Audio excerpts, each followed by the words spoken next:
Bom, olá a todos. Dando continuidade aqui ao termo Elohim que eu comecei a abordar no vídeo anterior, porque eu falei daquela passagem de João. Eu fiz um esboço aqui mais detalhado, onde eu vou falando aos poucos, talvez em partes, um pouco nesse vídeo, depois em outros vídeos, sobre o termo Elohim e algumas passagens que ele aparece no Velho Testamento. Porque é comum as pessoas comprarem uma Bíblia traduzida do português, ignorando a linguagem original da Bíblia, né, que foi o hebraico, depois passou para o grego, etc e tal. E as pessoas pegam lá onde está escrito Deus e elas querem enxergar ali uma trindade, né? Ah, porque está ali a Deus, não sei o que, Jacó lutou com Deus, ou 3 anjos apareceram para Abraão, não sei o que, etc e tal. E elas ignoram até o sentido, né, o contexto da palavra. Então eu fiz aqui um esboço, esse aqui é só uma parte que eu vou fazer hoje nesse vídeo. Vocês perdoem aqui esses tracinhos aqui embaixo, é que eu estou usando o Word. E é a primeira vez que eu estou usando o Word, então eu não estou muito familiarizado com ele, ele tem correções gramaticais. Inclusive alguns termos em hebraico, vocês vão ver que está ao contrário aqui, como por exemplo aqui Elohim. Na verdade é o contrário, né, que se escreve, mas como é de outro idioma, então talvez o Word coloque numa ordem inversa aqui no programa, então vocês perdoem esse equívoco, tá? Mas quem entende hebraico sabe que aqui é o contrário, tá? Então vamos lá. Elohim do hebraico, Elohim ou Eloá, pronunciado Elohim, é um substantivo que se refere a Deus, usado na língua hebraica moderna e antiga. Elohim é o plural de El, a divindade, Deus. Então Elohim é uma palavra plural, correto? Significa literalmente deuses, se a gente for traduzir assim ao pé da letra. Então seriam deuses. Mas a tradição judaica, que é monoteísta, de quem é a dona das escrituras, antes de alguém me falar que eu estou fazendo apologia ao judaísmo, a Bíblia foi escrita em hebraico, gostem ou não. A tradição judaica atribui essa pluralidade a divindades celestes, como os anjos, os anciãos, por exemplo, os seres celestiais que comporiam a corte celeste, né? Estariam junto com Deus.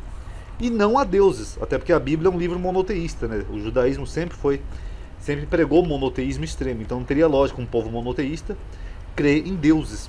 Então esse plural de El não é bem deuses, seria um Deus mais a sua corte, aqueles seres que acompanham Deus, anjos, arcanjos, os anciãos, etc, etc, etc. Então o judaísmo sempre disse que Elohim é um plural majestático, ou um plural de excelência de Deus. Mas nunca, nunca um plural de deuses. Deixa eu até escrever aqui, ó. Nunca um plural de deuses, ok? Então é um plural majestático. É Deus mais seus anjos, que nem você vê lá no Apocalipse, os anciãos, os tronos brancos, mas não um plural de deuses. Deuses só tem um, correto? Então Elohim é aplicado nas escrituras hebraicas referindo-se a Deus, deuses pagãos, juízes, anjos, profetas e pessoas ungidas por Deus. Então, apesar de Elohim ser um título que é aplicado sim ao próprio Deus, segundo as escrituras hebraicas, ele também é aplicado a tudo isso, a deuses pagãos, juízes, profetas, pessoas ungidas por Deus, que nem eu falei daquela passagem de Jesus, né, que ele fala, não está escrito em vossa lei, vós sois deuses, que eram pessoas santificadas, ungidas, usadas por Deus por algum motivo. Então esse título ele não é atribuído só a Deus, ele foi mais atribuído a Deus, eu até vou colocar aqui para quem quiser pesquisar no meu vídeo, no período eloísta, ou eloinista, tá? Vocês podem procurar o meu vídeo chamado A Hipótese Documental, que eu mostro nesse vídeo que antes dos judeus saberem o nome de Deus, esse era o título que era mais aplicado a Deus, Elohim. Mas isso vem de um período bíblico, depois eles começaram a chamar Deus pelo tetragrama sagrado, ok? Então quem quiser procure esse vídeo aí no YouTube, que vocês vão ver isso daí, ok? Então vamos ver alguns exemplos onde aparece a palavra Elohim. Moisés. Moisés foi chamado 2 vezes no Velho Testamento de Deus. Aqui, ó. E acontecerá que ele te será por boca, né, se referindo a Arão, e tu lhe serás por Deus. E já que em Êxodo 7:1, Deus fala, eis que eu tenho te posto por Deus sobre o faraó. Aqui, ó. Até copiei aqui nos textos hebraicos do Bible Hub. Tá em verso também ao contrário, vocês me desculpem por causa da... Não sei porque que o Word inverte as palavras, mas aqui é Elohim, ó. Então Moisés foi 2 vezes chamado de Elohim. Moisés era Deus? Não. Moisés era uma pessoa da Trindade? Não. Algum profeta depois de Moisés, ou até no Novo Testamento, alguém chamou Moisés de Deus? Não. Então por que não existe a igreja Moisés ao Senhor? Moisés também foi chamado de Deus. É porque Elohim é só um título. Moisés foi usado por Deus. Ele não era o próprio Deus em pessoa. Agora é engraçado que quando aparece esse mesmo título aqui para Jesus, aí ele é Deus. Então aí já é 2 pesos e 2 medidas. Deuses pagão. Aqui você vai ver no livro de Juízes, Juízes 11:24, que Quemos, a deusa, né, do povo, acho que é amonita, se eu não estou enganado, É a mesma palavra, Elohim. Vocês podem ver no Bible Hub, Elohim. E aqui no primeiro livro de Reis, Astarote, ela é chamada também com a mesma forma, só que feminina, Eloá, Elohê, perdão. Mas é a mesma palavra. Aqui, ó, a deusa dos Sidônios. Então, só aí vocês veem que Elohim não é um título aplicado só a um deus, ó, só ao verdadeiro Deus. É só meramente um título que também é aplicado a deuses pagãos. Juízes. Conforme você pode ver aqui em Êxodo 21 ou Êxodo 22, os juízes eram chamados de Elohim. Ó. Então seu Senhor o levará aos juízes, Ha Elohim. Os juízes de Israel eram chamados de Elohim. Os juízes de Israel eram deuses ou pessoas de uma trindade ou de um panteão divino? Não. Ou de uma unidade composta divina? Não. Mas eles também eram chamados de deuses, Elohim. Aqui em Êxodo 22, 8, ó, e será levado diante dos juízes. Ou seja, Ha Elohim, a mesma palavra. Esse Ha é só um artigo, tá? É só uma preposição, tá, pessoal? Os anjos. Os anjos também eram chamados de Elohim. Por exemplo, aqui no Salmo de Davi 8,5 ele fala: pois pouco menor o fizeste do que os anjos. Ó, Me Elohim. Anjos. Os anjos também são chamados de Elohim. Os anjos também são outros deuses? É um panteão de deuses? É que nem os hindus falam, né? Tem milhares de deuses? Não, é só um título, porque os anjos também eram usados por Deus. Ou aqui em Salmo 82:1, ó, Deus está na congregação dos poderosos, né? E Deus julga no meio dos deuses. Como que é só um Deus e Deus julga no meio dos deuses? É porque aqui a palavra é Elohim. E aqui onde aparece a primeira palavra Deus, aqui é o tetragrama, tá? YHWH. Então aqui o salmista está dizendo que Deus, ele julga no meio dos poderosos. Ou até de deuses pagãos também pode ser uma referência, né? Quer dizer que Deus é Deus sobre todos os outros. Então só tem um Deus, correto? Agora aqui na criação. O primeiro nome de Deus que aparece na Bíblia é o hebraico Elohim em Gênesis. E além disso, esse termo que se refere ao próprio nome de Deus, ou se referindo ao Deus de Israel, ele aparece pelo menos 2.570 vezes nas escrituras hebraicas. Quando aplicada ao Deus de Israel, a palavra Elohim nunca transmite um sentido de pluralidade. Ou seja, deuses. Ela é sempre acompanhada de um singular, quando se refere ao Deus de Israel. Correto? Como se fosse uma ideia politeísta que defende a existência de mais de um Deus. Então isso nunca acontece. Assim, com relação a Deus, Elohim sempre significa o único e verdadeiro Deus no sentido singular. Mas, ao mesmo tempo, na forma plural, ele pode denotar a plenitude da divindade. Ou seja, um Deus é pleno, ele é completo, ele tem anjos, arcanjos, poderes que trabalham para ele, enfim, toda essa pluralidade da divindade. Mas aqui também é importante saber que era comum que os povos de língua semita usassem a forma plural de um determinado termo para se referir a algo singular em sua plenitude. Eu vou dar um exemplo aqui embaixo depois em português para vocês verem, tá? Quando você usa uma palavra no plural, mas está se referindo a algo no singular. Só que aqui no caso, esse algo singular é completo em sua plenitude, ok? Que quer dar um sentido de incomparavelmente extraordinário. Portanto, o plural de Elohim, quando aplicado ao verdadeiro Deus na Escritura, não a Moisés, anjo, arcanjo, etc., mas quando o título é aplicado ao verdadeiro Deus, ele expressa a sua majestade, a sua grandiosidade, a sua plenitude, que fazem ser ele um ser genuíno, ou seja, o Deus dos deuses, correto? Então não há qualquer ideia de politeísmo quando essa palavra se refere a Deus no Antigo Testamento, pois a própria Bíblia fala que não tem outro Deus. E se Deus não é Deus de confusão, como a Bíblia fala, e Deus é um Deus que não muda, então como é que Deus fala que em todas essas passagens aqui que só tem um Deus, e ao mesmo tempo Elohim seria então deuses, uma trindade, um plural? Não teria lógica. É claro que esse Elohim então é meramente uma palavra em plural, mas que denota algo no singular, ok? Aí quando a gente começa lá em Gênesis, está escrito assim, ó, no princípio criou Deus os céus e a terra. Correto? Gênesis 1. Eu até equivoquei aqui, que eu estou meio atrapalhado aqui com o Word, pessoal. Mas enfim. Aqui, ó. Elohim. A mesma palavra, que está invertido de novo, tá? Mas é o contrário. No hebraico é da direita para a esquerda, tá? Mas enfim. Agora, é comum você ver os cristãos dizendo que aqui é uma trindade. Porque a palavra Elohim está no plural. Então eles falam, tá vendo? No princípio criou deuses. O Pai, o Filho e o Espírito Santo. Deuses criaram os céus e a terra. Jesus criou a terra junto com Deus.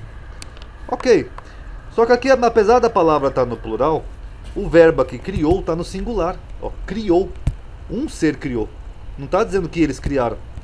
Só dá a entender o texto que eles estavam junto com Deus. Mas não quer dizer que eles criaram com Deus. Porque se fosse eles tivessem criado, o texto estaria escrito assim, ó, no princípio criaram deuses o céu e a terra. Mas aqui o verbo no hebraico, ó, esse verbozinho aqui em cima, ele está no singular. Ou seja, no princípio criou Deus. E aí como é que fica? Então, porque foi só uma pessoa que criou. Não é porque deuses aqui está no plural que quer dizer que foi criado por essas pessoas. No máximo, essas pessoas estavam acompanhando Deus durante a criação. Vamos ver um exemplo aqui em português. Dois exemplos que eu criei aqui para mostrar para vocês. Na seguinte frase, em português mesmo. Eu pedi para o meu aluno pegar um lápis na diretoria. Quantos lápis o aluno pegou? Foi 3 lápis? Porque a palavra lápis não tem singular no português. Ela serve tanto no plural quanto no singular, não é verdade? Então aqui eu posso dizer que o aluno pegou 3 lápis só porque a palavra é lápis, não tem singular. Se é um estrangeiro que eu estou ensinando português, o cara vê aqui lápis, ele pensa que lápis é no plural. Ele pode dizer que eu mandei o meu aluno pegar 3 lápis na diretoria? Não, porque lápis, apesar de lápis ser plural, tem o número 1 aqui, ó. Eu mandei ele pegar um lápis. Ou se eu disser assim, ó, eu comprei um par de óculos na loja. Quantos óculos eu comprei? 3 óculos? Uma trindade de óculos, óculos Pai, Filho e Espírito Santo? Claro que não. Eu comprei um par de óculos, porque aqui eu já estou dizendo quantos óculos eu comprei. Porque a palavra óculos ela serve tanto no singular quanto no plural no português, não é assim? Então a mesma coisa aqui. Não é porque aqui está no plural que eu posso deduzir que aqui é 3. Sendo que aqui o texto está dizendo bem claro, ó, criou no singular, criou. Senão eu poderia deduzir aqui que quando eu mandei o aluno pegar um lápis, eu posso deduzir que é 3, 4, 10. Vocês viram? Não teria lógica, eu estaria fugindo do texto. E plural não define quantos. Se uma palavra é plural, pode ser 1, 2, 3, 1000, 100, 1 milhão. Infinitamente. Plural não define número. Então, se o termo Elohim é no plural, eles dizem que refere a uma trindade, eles usam esse termo para dizer que se refere a 3 deuses, Pai, Filho e Espírito Santo, eu também posso dizer então que a religião hindu está correta, porque os hindus têm mais de 3.000 deuses, e aqui na Bíblia está falando Elohim no plural. Por que eu não posso aplicar esse termo aos deuses hindu? Afinal, aqui não diz quantos são no plural. Qualquer número acima de 2 já é plural. Se os cristãos usam isso aqui para dizer que isso aqui se refere a 3, um hindu também pode usar isso aqui para dizer que se refere a 3.000. Qual é a diferença? Não tem uma determinação de número, só é plural. Vocês notaram? Mas isso não é monoteísmo, isso é politeísmo. Então não é porque Elohim é que está no plural que quer dizer que eu possa determinar que esse plural seja necessariamente 3. Não teria a menor lógica. Isso é uso de má fé, entendeu? Da escritura. E por fim, aqui em Gênesis 1:26 acontece a mesma coisa. Eles pegam aqui o termo façamos e disse Deus, façamos o homem à nossa imagem conforme a nossa semelhança. Tá vendo, Ronaldo? É tudo no plural, é Deus falando com Jesus aí. Na verdade é o mesmo exemplo, Deus está falando com a sua corte celeste. Tanto que você vê no versículo seguinte, que eles ignoram, aqui ó, e criou no singular Deus e não o politeísmo, mas uma pessoa criou, porque está no singular, o homem é a sua imagem e semelhança. Então, por mais que Deus tenha dito aqui, façamos, vamos fazer, no fim, o próprio texto diz que quem criou foi um, no singular. Ó, e criou, e não criaram. Então, cadê a criação de Jesus aqui? Se Jesus estivesse aqui junto criando com Deus, estaria. E criaram deuses, o homem a sua imagem e semelhança. Mas aqui está criaram? Não, está no singular, no hebraico. Criou. Correto? E só para finalizar o vídeo, para não ficar muito comprido, um argumento muito estranho que eu recebi um tempo atrás aí, eu até queria falar disso uma vez. Aqui no Salmo 91, que é um dos salmos mais conhecidos, um trinitarista falou que ele defende a trindade porque aqui Deus é chamado pelos 3 títulos: Altíssimo, Onipotente e Senhor. Ó, aquele que habita no esconderijo do Altíssimo, a sombra do Onipotente descansará. Então, segundo esse rapaz, isso provaria uma trindade: ó, Altíssimo, Onipotente e Senhor. Só que tem um problema aqui no texto. Deus, nesse salmo aqui, nesses 2 primeiros versículos, ele é chamado de 4 títulos. Inclusive a palavra Deus que está aqui, ó, que eles ignoram. Então eu poderia dizer que existe uma quádrupla trindade? 4 deuses? Só porque o nome de Deus aparece 4 vezes aqui no salmo? Porque se eles usam para dizer que aparece 3 vezes, até copia aqui o texto em hebraico. Dessa vez foi sem estar invertido aqui, ó. Aqui é a palavra Elion, que quer dizer Altíssimo. Aqui é a palavra Shaddai, que quer dizer onipotente, né, poderoso. Aqui é o tetragrama, leia o nome de Deus. E aqui é a palavra Elohai, que quer dizer o Altíssimo, né, poderoso, Senhor, etc. Então, aparece 4 vezes nesses 2 versículos os títulos de Deus. Inclusive A tradição judaica fala que Deus tem 72 nomes, né, títulos que podem ser aplicados a Deus. Elion, Shalom, El Shaddai, El Elyon, enfim. São Adonai, são muitos títulos, são 72 nomes. Então, se eu for pegar só porque o salmista usou aqui alguns títulos para se referir a Deus, para dizer que isso prova uma trindade, então eu posso dizer que existem 72 deuses no céu. Porque são 72 títulos que a Bíblia aplica a Deus. Existem 72 deuses? Não. São meramente os títulos que são aplicados a Deus, correto? Quando Del continua esse vídeo e fala sobre outras passagens, que nem lá os 3 anjos que apareceram para Abraão, ou quando Jacó lutou com Deus, etc e tal. Quando Del continua. E só para lembrar sobre o Novo Testamento, quem quiser ver sobre o Novo Testamento, eu já fiz um vídeo aqui de 34 minutos chamado Jesus é o próprio Deus? Trindade existe? Onde eu analiso todos esses versículos do Novo Testamento, eu e o Pai somos um, eu sou semelhante ao Pai, etc e tal, todos aqueles versículos, inclusive tem o link do blog, né, que eu já tenho há muitos anos aquele artigo enorme sobre a Trindade. Então quem quiser, eu vou deixar o link do blog desse artigo aqui na descrição do vídeo, ok? Obrigado por terem assistido, paz a todos.